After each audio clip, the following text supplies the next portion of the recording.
नमस्कार, आदाब, जोहार। मेरा नाम है गुड्डू कुमार। खबरी लाल की टीम आज पहुंची है गौरीगंज में और हम आज हैं प्रदीप यादव के कैंपियन में। प्रदीप यादव का कैंपियन आज जो है 7 पंचायतों में के तहत जो है 27 गांवों में किया जाना है, जो गौरीगंज से शुरू हुई है।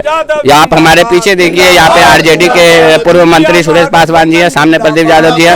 हम उनसे डायरेक्ट बात करते हैं कि आखिर क्या, जी बताइए, माहौल कैसा है?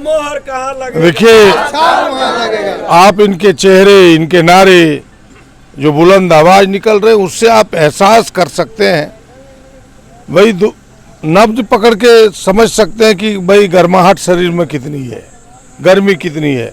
ये आवाज सुनकर के आपको लगता होगा कि सारे इस क्षेत्र के गरीबों ने, इस क्षेत्र के दलितों ने, इस क्षेत्र के पिछड़ों ने, आदिवासियों ने, अल्पसंख्यकों ने, बहुतायत वोटरों ने मन बना लिया है कि इस बार हम इंडिया गठबंधन कांग्रेस के साथ खड़े होंगे। हम इस बार इस क्षेत्र में जो कांग्रेस के हाथ छाप है उसको चुनेंगे और 1 तारीख को उसी पक्ष में लोग जाएगा। देवघर में गर्मी बहुत है और आज आपका 7 पंचायत में 27 गांव में दौरा है। कैसे मेकअप करते हैं? एनर्जी कहाँ से आती है गर्मी में?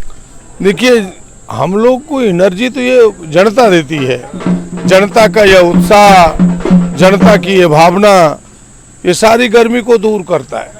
और हमें लगता है कि जिस प्रकार का इनका उत्साह है, उसमें गर्मी भी पीछे हटेगी और सारा काम सीधे आगे बढ़ेगा। क्या लगता है कौन से क्षेत्र में आपको ज़्यादा मेहनत करने की ज़रूरत है? आप देखिए, ये कहने की ज़रूरत नहीं है, ये सब तो अपना गुप्त एजेंडा है।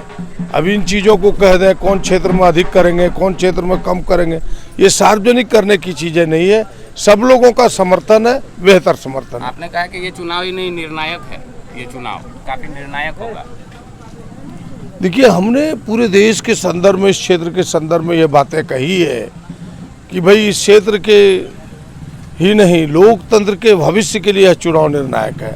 जिस तरह भारतीय जनता पार्टी का तानाशाही कदम आगे बढ़ा है, लोगों को जबरदस्ती लोकतंत्र से बेदखल करने का प्रयास, पहले राहुल गांधी को बेदखल करने का प्रयास किया, सुप्रीम कोर्ट के हस्तक्षेप से उनकी सदस्यता बहाली। अभी गुजरात में आपने देखा, जबरदस्ती एक व्यक्ति का नामांकन रद्द कर दिया, जबरदस्ती चुनाव अपने पार्टी के लोगों को जिता दिया। तो यह संकेत क्या है? यह संकेत है कि भाई जनता के मतों को दरकिनार करके वो जो चाहता है वो करेगा। तो इसीलिए ये संकेत देता है कि आने वाले दिनों में वोट होगा कि नहीं, हम सबको ये शंका है। 2024 में कितना बदलेगा भारत? 2024 में पूरी तरह बदला हुआ भारत आपको दिखेगा।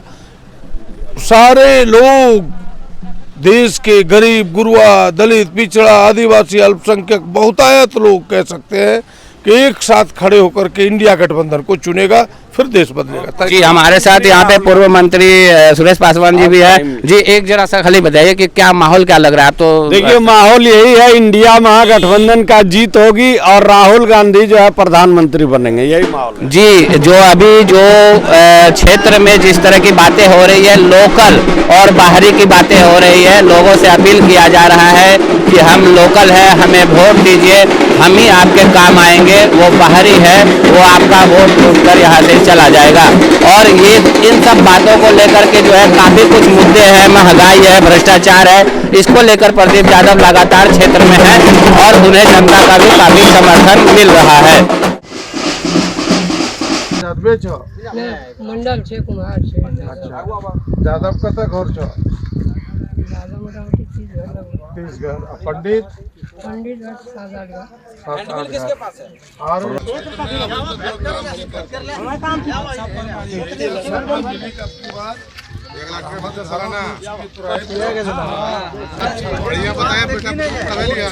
मैं कह रहा था कि हम जैसे लोगों के लिए, गरीब गुरुआ के लिए, आदिवासियों के लिए, दलितों के लिए, पिछड़ों के लिए, अल्पसंख्यकों के लिए यह जीवन मरण का चुनाव है, करो मरो का चुनाव है। इस बार यदि चुक गए तो पूरे देश में हम लोगों के लिए जीना दूभर हो जाएगा और इस क्षेत्र में भी जीना दूभर हो जाएगा। एक तानाशाह की ओर यह बढ़ता हुआ देश तानाशाही शासक की हो जाएगा और शासन भी तानाशाह हो जाएगा। फिर हमारे जो अधिकार है वो अधिकार हमसे छीना जाएगा। जो बाबा साहब अम्बेडकर ने हमारे हाथों में अधिकार दिया है एक वोट का, जिससे हम अपने भाग्य विधाता का निर्माण करते हैं, अपना प्रतिनिधि बनाते हैं। हमें लगता है कि इसके बाद फिर चुनाव होगा कि नहीं, यह भी शंका है। और जो यह कह रहा है कि 400 का पार होने के बाद हम संविधान बदल देंगे, संविधान क्या बदलेगा? हमारा जो दिया गया आरक्षण है वो बदलेगा।